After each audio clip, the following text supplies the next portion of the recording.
TV prime time समाचार में आपका स्वागत है।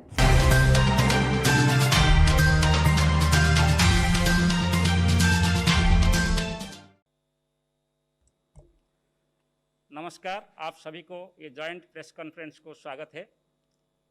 हम आज बे ऑफ बंगाल में जो साइक्लोनिक स्टॉर्म डेवलप हुआ है इसके बारे में आपको जानकारी देंगे।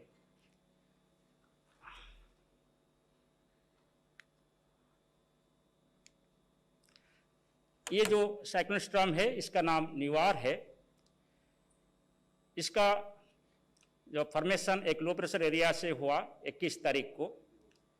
22 तारीख को ये वेलमार्ट लो प्रेशर एरिया में डेवलप हुआ।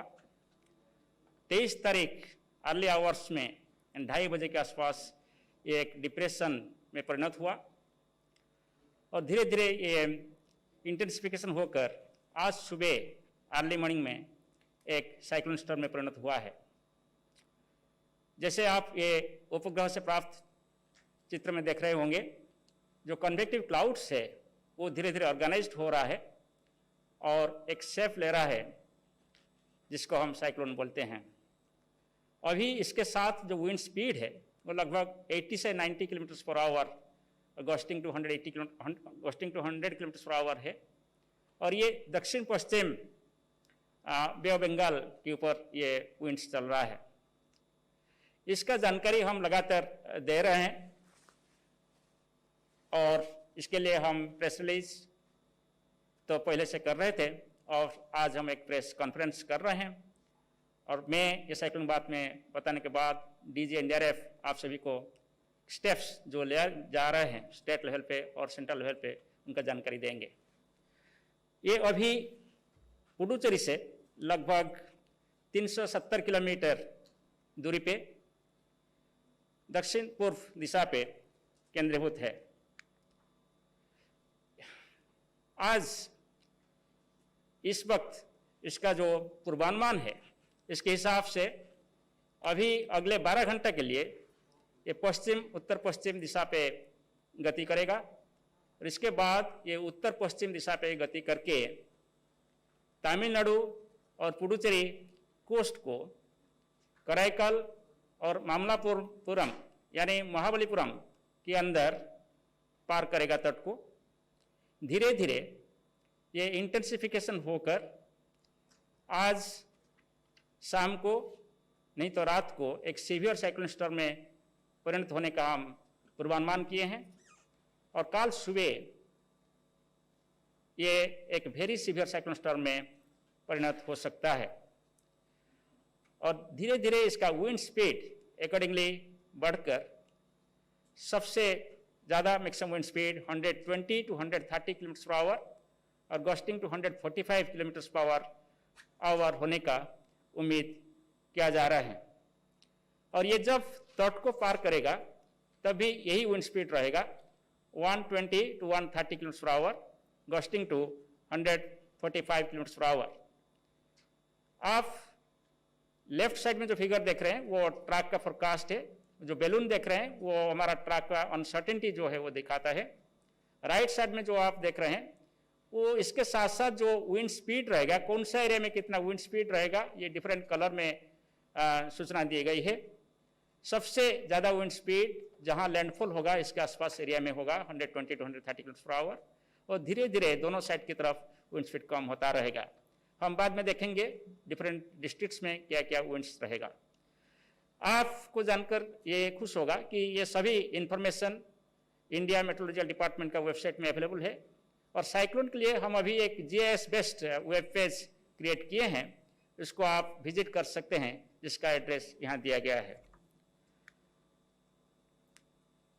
जब साइक्लोन कोई तट को पार करता है इसके साथ मल्टी हजार्ड सिनेरियो डेवलप होता है क्योंकि इसके साथ साथ हेवी रेनफॉल होता है, स्ट्रॉन्ग विंड्स रहता है और समुद्र से टाइडल वेव भी लो लाइंग एरिया को इनंडेट करता है।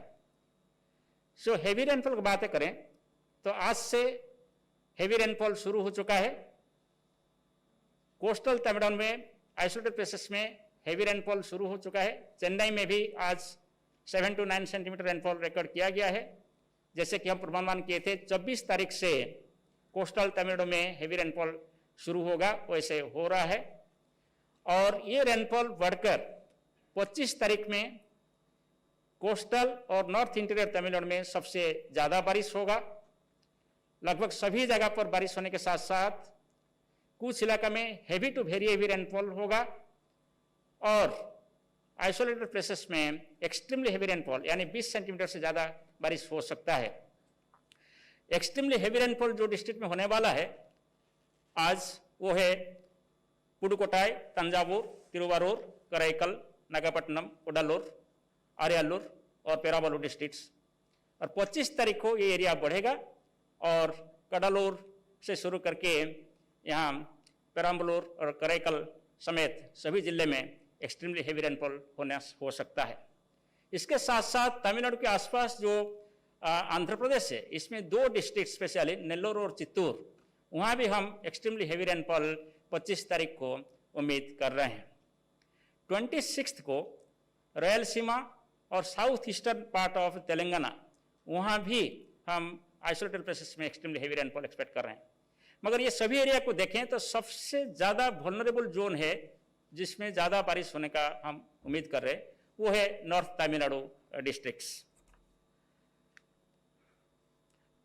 आप हमारा जो इम्पैक्ट बेस्ड वार्निंग है, इसके हिसाब से हम रेड कलर वार्निंग हम दे रहे हैं 25 तारीख के लिए coastal and north interior Tamil Nadu and Puducherry Karaikal area के लिए, और 26 तारीख को हम रायलसीमा एरिया के लिए रेड कलर वार्निंग दे रहे हैं। ये डिस्ट्रिक्ट वाइज रेनफॉल वार्निंग है। इसमें जो जो डिस्ट्रिक्ट में ज़्यादा रेनफॉल का उम्मीद किया जा रहा है, ज़्यादा इम्पैक्ट उम्मीद किया जा रहा है, वहाँ रेड कलर है, और इसका मतलब है वहाँ एक्सट्रीमली हेवी रेनफॉल वार्निंग दिया गया है। और ऑरेंज कलर जहाँ है वहाँ हम heavy to very heavy rainfall expect कर रहे हैं। येलो कलर जहाँ है वहाँ हेवी रेनफॉल हम एक्सपेक्ट कर रहे हैं। जैसे आपको दिखाई दे रहा है लेफ्ट हैंड साइड फिगर जो है वो 24th का एरिया है जहाँ heavy to extremely heavy rainfall होगा, और right hand side figure 25th के लिए है तमिलनाडु के लिए। ये है आंध्र प्रदेश के 25 और 26 तारीख को। लेफ्ट हैंड साइड फिगर में 25 तारीख को जो आप देख रहे हैं चित्तूर और नेल्लोर सबसे ज़्यादा वल्नरेबल है एक्सट्रीमली हेवी रेनफॉल की, और इसके साथ साथ 26 तारीख को भी रेनफॉल जारी रहेगा स्पेशली रायलसीमा एरिया में और साउथ कोस्टल आंध्र प्रदेश में, वहाँ भी 1-2 जगह पर एक्सट्रीमली हेवी रेनफॉल हो सकता है। आप तेलंगाना की बात करें, जैसे मैं बोल रहा था कि साउथ ईस्ट तेलंगाना जो है उस एरिया ज़्यादा वल्नरेबल है। 25 तारीख के बाद जब सिस्टम तट को पार करने के बाद इंटीरियर जाएगा, धीरे धीरे रेनफॉल तेलंगाना में बढ़ने लगेगा।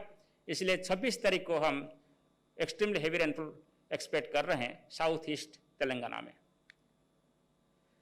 विंड की बात करें तो अभी जैसे मैं बोल रहा था 80 to 90 km/h gusting to 100 km/h wind सभी चल रहा है समुद्र में, specially south west Bay of Bengal पे। वो धीरे धीरे बढ़ के 120 to 130 km/h गस्टिंग 145 km/h होगा, और ये पीरियड है 25 तारीख नून से नाइट तक। और इसके साथ साथ जो area west central Bay of Bengal है, यानी साउथ कोस्टल आंध्र प्रदेश के पास जो समुंदर है, वहाँ भी विंड स्पीड 65 to 75 km/h रहेगा।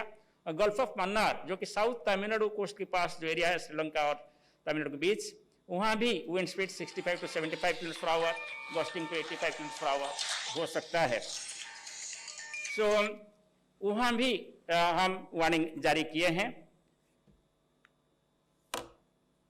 सिर्फ डिस्ट्रिक्ट वाइज फिर आप विंड वार्निंग देखें, जो रेड कलर यहाँ इंडिकेशन किया गया है, नॉर्थ कोस्टल तमिलनाडु का जो डिस्ट्रिक्ट है वो डिस्ट्रिक्ट्स में सबसे ज़्यादा विंड स्पीड रहेगा 120 to 130 km/h गस्टिंग 145 km/h। वो है नागपट्टनम, कराईकल, मयिलादुथुराई, कोडालूर, पुडुचेरी, विल्लुपुरम और चेंगलपट्टू। ये सभी डिस्ट्रिक्ट सबसे ज़्यादा प्रभावित होगा स्ट्रक्चरल डैमेज के हिसाब से, और 80 to 90 km/h gusting to 100 km/h wind हो सकता है तिरुवारूर, कांचीपुरम, चेन्नई और तिरुवल्लुर डिस्ट्रिक्ट्स पे। सो ये जो मैक्सिमम विंड्स होगा वो पीरियड है 25 तारीख नून से शुरू करके 25 तारीख रात तक मीन्स 12 बजे तक ये विंड स्पीड रहने का हम उम्मीद कर रहे हैं। और आंध्र प्रदेश का बात करें तो सिर्फ 2 डिस्ट्रिक्ट में ज़्यादा विंड रहेगा, वो है नेल्लोर डिस्ट्रिक्ट और चित्तूर डिस्ट्रिक्ट। जो थर्ड कंपोनेंट है, जिसको पहले हम किलर बोल रहे थे, क्योंकि वो tidal wave all of a sudden आता है जब साइक्लोन आता है, सो इसके लिए पहले से ही लो लाइंग एरिया से लोगों को विस्थापित किया जाता है। वो टाइडल वेव ये साइक्लोन जब तट को पार करेगा, वो लगभग 1 मीटर से 1.5 मीटर हाइट होने का हम पूर्वानुमान कर रहे हैं। India national centre for ocean influence services और IMD मिलकर स्टॉर्म सर्ज वार्निंग प्रदान करते हैं इसके साथ। और ये भी स्टॉर्म सर्ज वही पीरियड में होगा जब तट को पार कर रहा होगा, यानी नून से शुरू कर नाइट तक वो जो पीरियड है, वही पीरियड में 1 to 1.5 मीटर हाइट का स्टॉर्म सर्ज एस्ट्रोनॉमिकल टाइड के ऊपर आकर लो लाइंग एरिया जो है वहाँ इनंडेशन कर सकते हैं।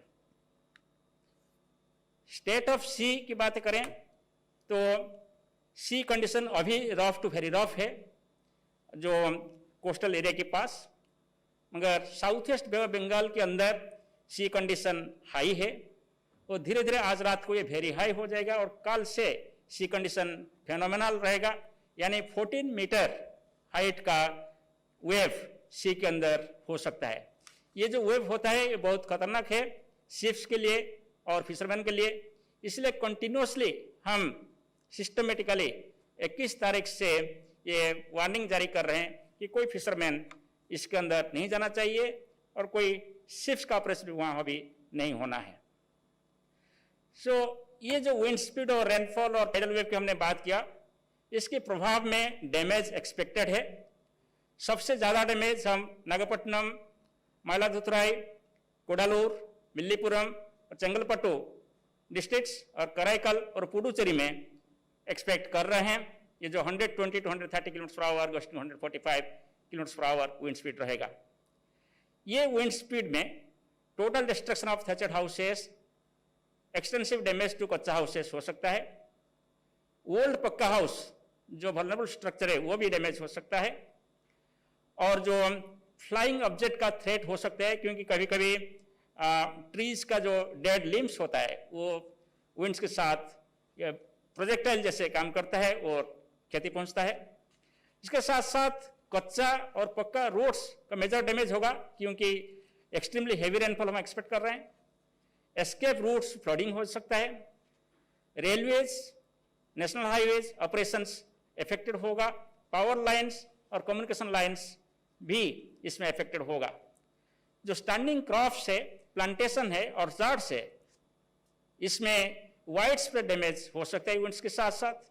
जैसे वो एरिया में हमारा ग्रीन कोकोनट होता है, पाम फ्रंट्स होता है, वो सभी से भी डैमेज हो सकता है और बूसी ट्रीज भी अपरूटिंग हो सकता है। Small boats, country crafts also detach हो सकता है मोरिंग से। विजिबिलिटी सीवियरली अफेक्टेड हो जाता है, इसलिए कोई भी ऑपरेशन, ट्रांसपोर्ट ऑपरेशन एयर में हो कि सी में हो कि सरफेस में हो, ये एवॉइड करना आवश्यक है। आप तिरुवारूर, कांचीपुरम, चेन्नई और तिरुवल्लुर डिस्ट्रिक्ट्स का बातें करें तो वहाँ विंड स्पीड जैसे 80 to 90 km/h, gusting to 100 km/h होगा, और वहाँ भी आप heavy to very heavy rainfall expect कर सकते हैं। सो इसके प्रभाव में वहाँ भी थेचर्ड हॉट्स और जैसे टीन स्ट्रक्चर है या एस्बेस्टस स्ट्रक्चर है वो सभी इफेक्टेड हो सकता है, रूफ ब्लोन हो सकता है और पावर और कम्युनिकेशन लाइन डिस्ट्रप्शन हो सकता है। कच्चा और some damage to pucca roads हो सकता है। Breaking of tree branches, uprooting of trees हो सकता है और banana, papaya, horticultural crops, orchards भी विशेषकर प्रभावित हो सकता है। मेजर डैमेज कोस्टल क्रॉप्स को हो सकता है और एम्बैंकमेंट्स और सॉल्ट पैन्स एरिया जो है वो भी इसमें अफेक्टेड होगा। इसलिए जो हमारा अभी वार्निंग है और जो हम एक्शन सजेस्ट कर रहे हैं इसमें यह है कि total suspension of fishing operation, mobilize evacuation from coastal areas, coastal hotman dwellers to be moved to safer places, people in affected areas to remain in safe places and indoors, judicious regulation of rail, road and air traffic, movement of motor boats and small ships completely unsafe है, ये सब बंद होना चाहिए। ये सभी जानकारी हम हर 3 घंटे प्रदान कर रहे हैं और कल जब ये तट को पार करेगा तो हम हर घंटे भी इसका विवरण आपको प्रदान करेंगे। और ये सभी पूर्व सूचना को पाथे करके central and state government agencies पदक्षेप ले रहे हैं। हम सभी मिलकर इसको सामना कर रहे हैं और इसका विशेष जानकारी प्रधान साहब आपको प्रदान करेंगे। मैं इसके साथ आपको यही बोलना चाहता हूं कि र्यूमर में बिलीव मत करिए। जो ऑफिशियल इंफॉर्मेशन प्रोवाइड किया जा रहा है इसको आप दूसरों को दे और इससे सभी मिलकर साइक्लोन जैसे नेचुरल हैजार्ड का मुकाबला करें। धन्यवाद। Thank you, Dr. Mahapatra ji. After knowing the status and the expected damages, we have now DG NDRF. What is our preparedness and how to minimize and reduce the damage? So, DG NDRF, please. Thank you Dattwalia sahab, thank you Mahapatra ji. जैसा कि आप लोगों के सामने महापात्रा साहब ने IMD के परिप्रेक्ष्य से, from the perspective of IMD, उन्होंने स्टॉर्म के सिचुएशन के बारे में, साइक्लोन के सिचुएशन के बारे में बताया। अब मैं आपको साइक्लोन निवार के प्रिपेयर्डनेस के बारे में बताऊंगा। Can you pass on that? जो एनडीआरएफ की प्रिपेयर्डनेस है वो उसी पर आधारित है जो महापात्रा साहब ने इनपुट दिया है। मैं आपको ये बता दूं कि ये एक रैपिडली डेवलपिंग सिचुएशन है, रैपिडली डेवलपिंग साइक्लोन है। एक समय में ये डिप्रेशन के रूप में था, बाद में सीवियर साइक्लोनिक स्टॉर्म के रूप में प्रेडिक्ट हुआ और अभी जो ऐसा जो डेटा मिल रहा है, जो आईएमडी ने भी कंफर्म किया है कि it could become a very severe cyclonic storm. So severe से वेरी सीवियर की कैटेगरी में, अर्थात 100 किलोमीटर के आसपास की हवा जो अनुमानित थी अब वो 120-130 तक जा सकती है। और जैसा कि नेचर के साथ होता है कि we should be prepared for the worst, so we should be prepare for the higher level of intensity, जो कि अगर 120-130 हाईएस्ट माना गया तो उसके अनुसार तैयारी करनी है। तो वही तैयारी एनडीआरएफ ने की है। जैसा कि बताया गया, जो नीचे स्लाइड में दिख रहा है मैप में, मामलापुरम और कराईकल के बीच में इसकी लैंडिंग हो सकती है। वो कल 25 तारीख के किसी समय दिन में होने की संभावना है। We are keeping a close watch. NDRF का जो कंट्रोल रूम है वहाँ से हम लोग 24/7 वॉच रखते हैं और वॉच केवल नहीं रखते, हम लोग स्टेट्स के साथ कोऑर्डिनेट करते हैं। और स्टेट्स के साथ कोऑर्डिनेशन का मतलब है डिस्ट्रिक्ट एडमिनिस्ट्रेशन के साथ, डिस्ट्रिक्ट पुलिस के साथ, स्टेट पुलिस, स्टेट के डिजास्टर मैनेजमेंट डिपार्टमेंट के साथ हम लोग कोऑर्डिनेट करते हैं। और हमारी टीमें अवेलेबल हैं अक्रॉस द 3 स्टेट्स जो पोटेंशियली अफेक्टेड स्टेट्स हैं, जिसमें कि मैं मानता हूं कि तमिलनाडु और पौंडीचेरी ज़्यादा अफेक्टेड होने की संभावना है और उससे थोड़ा कमतर आंध्र प्रदेश के ज़िले होंगे। तो इसलिए ज़्यादा फोकस तमिलनाडु और पौंडीचेरी पर ऑब्वियसली है। तो वहाँ पर हम लोगों ने एनडीआरएफ की टीमें ऑलरेडी तैनात कर दी हैं। कौन सी टीमें तैनात की हैं वो मैं आगे बताऊँगा। एक स्पेशल सिचुएशन हमारे लिए ये है कि ये कोविड का सिचुएशन है, जो कि एक अपने आप में एक यूनिक चैलेंज है।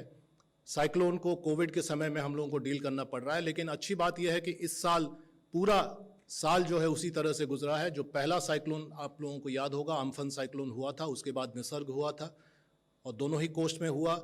उसके बाद फ्लड्स भी आए, एक केमिकल एक्सीडेंट हुआ विशाखापट्टनम में। ये सभी कोविड के समय में ही एनडीआरएफ ने डील किया। तो मैं समझता हूँ कि एक तजुर्बा इससे हम लोगों को हुआ है और we have been able to handle it reasonably well. हमारा जो इन्फेक्शन रेट है एनडीआरएफ का, in spite of going to difficult areas and affected areas and handling affected populations, उसके हिसाब से काफ़ी कम है और इसको प्रिकॉशंस लेकर हम लोग काम करते हैं। लेकिन चूंकि इसमें लोगों की मदद करनी है, सिटीजन्स को हम लोगों को रेस्क्यू करना ही है, तो इसलिए हम लोग पूरा एहतियात बरत कर और प्रोटोकॉल के हिसाब से एक एसओपी को फॉलो करते हुए हम लोग काम करते हैं। और जैसा कि आप देख रहे हैं, ये कडलोर में ही हमारी टीम जो है पीपी के साथ लैश है और इसके अलावा भी स्पेशलाइज सूट्स हैं। जब पानी बरसेगा या साइक्लोन आएगा या ट्री कटिंग का काम करना पड़ेगा तो उसमें भी वो लोग तैयारी के साथ गए हैं। ये जो ब्रेकअप है, जो आप लोग ज़्यादा जानना चाहेंगे कि एनडीआरएफ की टीमें कहाँ हैं, तो जैसा कि आप लेफ्ट मोस्ट साइड में आप देख रहे हैं कॉलम में, 2 बटालियन के जुरिस्डिक्शन में ही ये दोनों स्टेट्स आ रही हैं, तीनों स्टेट्स आ रही हैं। पौंडीचेरी को मिलाकर तमिलनाडु, पौंडीचेरी 4th बटालियन के जुरिस्डिक्शन में आ रही हैं, जो तमिलनाडु में है। बटालियन हेडक्वार्टर अरकोनम में है और उसकी लगभग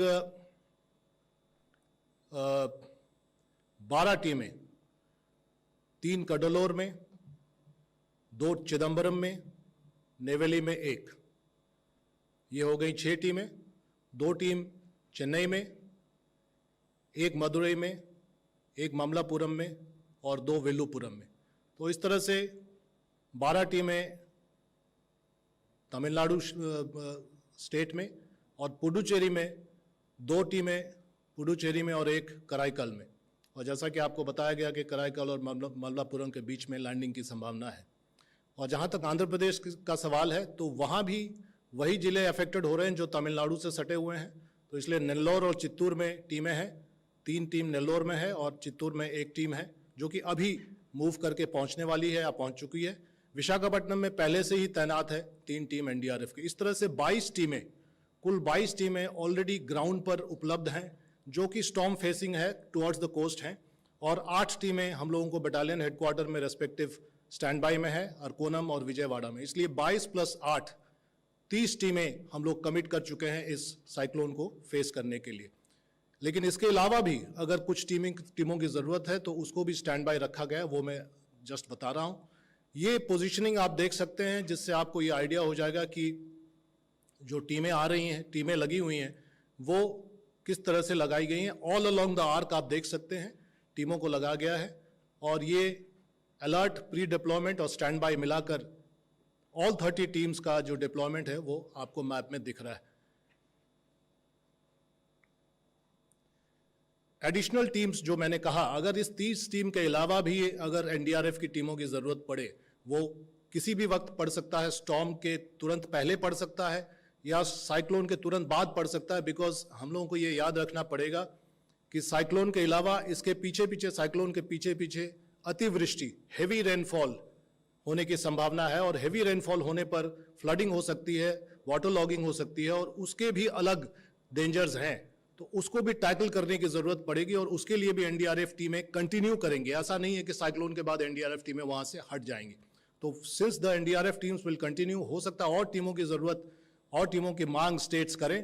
तो उसके लिए हम लोगों ने 3rd बटालियन कटक के पास उड़ीसा में, 10 बटालियन जो विजयवाड़ा में, गुंटूर में, और आरआरसी त्रिशूर जो कि केरला में है, इन तीनों स्पॉट्स में 20 से ज्यादा टीमों को स्टैंड बाय में रखा है शॉर्ट नोटिस पर ट्रैवल कराने के लिए, ताकि अफेक्टेड एरिया में उनको लिया जा सके। तो इस तरह से 30 और 20 से ज्यादा, मतलब 50 से ज्यादा टीमों को हम लोगों ने एक तरह से तैयार रखा है इस साइक्लोन से डील करने के।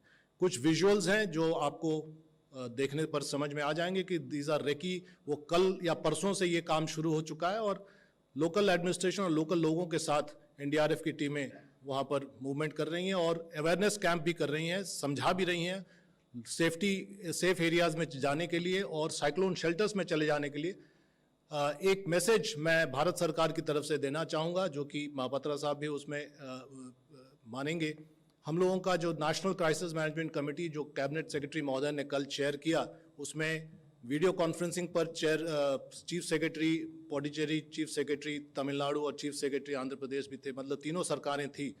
तो यही निर्णय लिया गया कि किसी भी परिस्थिति में हम लोगों को अगर एरर करना भी है तो on the side of precaution होना चाहिए, on the side of precaution. अगर थोड़ा भी शक है कि यहाँ पर इफेक्ट हो सकता है, ये गांव इफेक्ट हो सकता है, ये यहाँ का जो है छप्पर और फूस का घर डैमेज हो सकता है, तो वहाँ से लोगों को सेफ्टी में ले जाइए। So on the side of precaution. तो वो प्रिकॉशन का काम शुरू हो चुका है और अच्छी बात है कि तमिलनाडु में इवैक्यूएशन का काम भी सरकार ने शुरू किया है। ये कुछ और विजुअल्स हैं जो लोगों को एनडीआरएफ की टीमें समझा रही हैं, वहाँ पर मास्क भी बांट रही हैं और समझा भी रही हैं।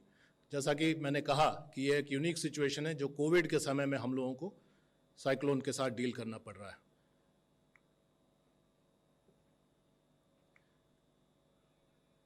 ये अनाउंसमेंट हो रहा है, ये लोकल पुलिस के साथ हम लोग कार्रवाई कर रहे हैं लोकल लोगों को समझा रहे हैं और लोकल लोगों के साथ, कम्युनिटी के साथ उनको अगर सेफ्टी जोन में ले जाना है तो उसकी कार्रवाई हो रही है। So thank you very much. Last में बस यही संवाद हम लोग भारत सरकार की तरफ से देना चाहेंगे कि जैसा कि मैंने कहा कि नेचर में हम लोग कोई चीज़ एंटिसिपेट नहीं करते हैं, तैयारी हायर लेवल पर होनी चाहिए ताकि जो उसका जो वर्स्ट फॉर्म है उसके साथ हम लोग टैकल कर सके, और उसी प्रिंसिपल के आधार पर तैयारी है।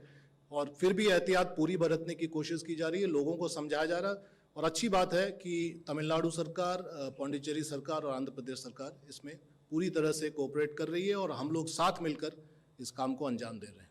धन्यवाद। Thank you very much. I think it was detailed presentation plus preparedness idea. And now if there is any question, friends, we can take the questions.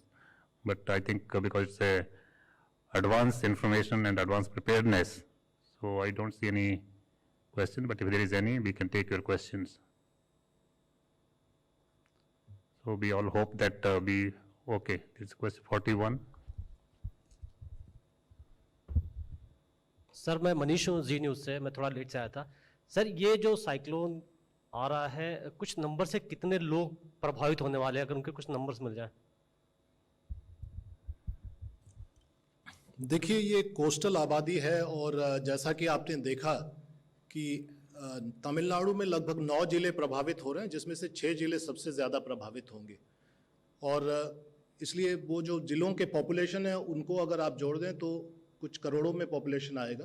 तो अच्छी बात है कि एहतियात के तौर पर तमिलनाडु सरकार ने कई एहतियाती कदम ले लिए हैं, पौंडीचेरी ने भी लिए हैं। इवैक्यूएशन का काम तो शुरू हुआ है जैसा कि मैंने कहा। साथ ही साथ जैसा सूचना मिली है, इसको आधिकारिक तौर पर स्टेट ज़्यादा कंफर्म कर सकता है कि ट्रांसपोर्टेशन आवागमन बंद कर दिया गया है। कहीं कहीं पर 144 भी लागू किया गया है और कहीं कहीं पर जो है जो नॉर्मल जो मूवमेंट है लोगों का, उनको रोककर ये हिदायत दी गई है माइक के द्वारा भी, रेडियो के द्वारा भी, टेलीविज़न के द्वारा भी और सोशल मीडिया के द्वारा भी कि अपने अपने घर में रहें, अपने घर के चार दीवारी में रहें अगर घर सेफ है, और नहीं तो साइक्लोन शेल्टर्स में चले जाएं। और मुझे बताते हुए खुशी है कि साइक्लोन शेल्टर्स जो परमानेंट हैं, स्ट्रक्चर्स बने हुए हैं, उनमें भी शिफ्टिंग करने की हिदायत दी गई है और कुछ टेम्पररी साइक्लोन शेल्टर्स भी बना दिए गए हैं। तो इसलिए पॉपुलेशन तो काफ़ी बड़ा होगा, जो 9 जिले हैं वो पूरे अफेक्टेड होने की संभावना है और उसी के आधार पर कार्रवाई हो रही है। Next 14. सर मैं आमिर हूँ न्यूज़ नेशन से। सर ये निवार जो साइक्लोन है, कितने बजे तक कोई तटीय इलाकों से टकरा सकता है, तट से टकरा सकता है, इसके बारे में कुछ बता पाएं। साइक्लोन निवार का जो अभी पूर्वानुमान हम जारी किए हैं, ये तमिलनाडु और पुडुचेरी तट को 25 तारीख को लेट इवनिंग यानी 8 बजे से 12 बजे के अंदर तट पार करेगा। जब ये तट को पार करेगा, इसका विंड स्पीड 120 से 130 किलोमीटर पर आवर, वेस्टिंग टू 145 किलोमीटर पर आवर होने का उम्मीद किया जा रहा है और ये एक वेरी सीवियर साइक्लोन स्टॉर्म का विंड स्पीड है। Thank you, friends. We will continue to update you through press release, through the PIB or through the concerned agencies, whether NDRF or IMD. So please keep note of this. That regular information will be made available to you from the MHA side and the Ministry of Science and Technology, IMD side. We will be providing you the regular information. Thank you very much. We are also updating from NDRF on the social media on a regular basis, on a real-time basis, and we'll continue to do so. Thank you very much, friends. Thank you.